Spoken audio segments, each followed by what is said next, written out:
It's freezing. You're cold, wet, and hungry. There's nowhere for you to go to dry off, and no money in your pockets.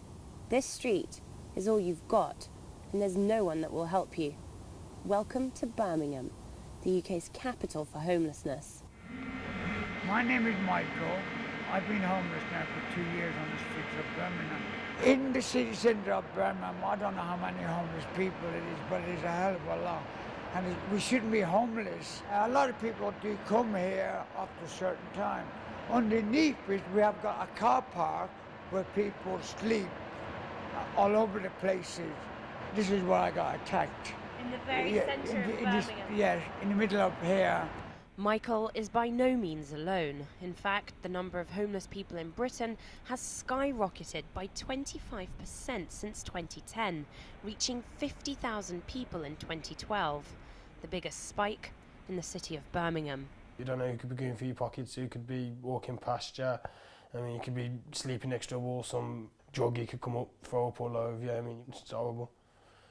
And the coldness is stupid, especially this time of year. We had to go about 3-4 days with nothing to eat. 21-year-old Matt fled his family home where he came to blows with his stepfather. He had to sleep rough before being granted emergency shelter in a Birmingham hostel. It's run by a charity that helps anyone down and out find employment and get back on their feet. I'm always looking for work and whatnot because I'm on the dole now. Like, I haven't got no job or anything like that at the moment, which I'm trying to get. It's Daniel's second stay at the hostel in 3 years. After growing up in and out of foster care, he struggled to keep a roof over his head. You've got to do whatever it takes to find somewhere to sleep, find money, help and support. It's the scariest thing, waking up knowing that you've still got to face it all over again. There just isn't enough low-cost housing available, and with unemployment rising, hostels just like this one desperately need to expand.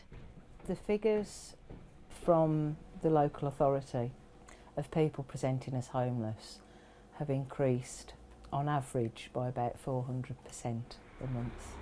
For the growing homeless community, squatting in one of the city's 12,000 empty homes used to be an option. Not anymore. Just before the winter set in, Westminster upgraded squatting from a civil matter to a criminal offence.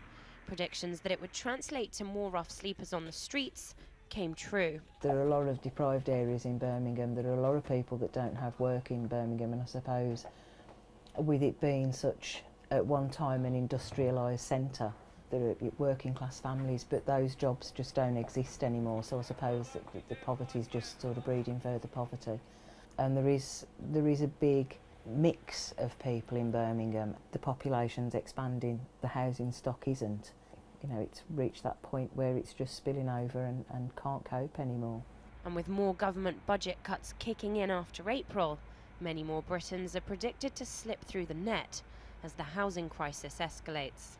Polly Boyko, RT, Birmingham.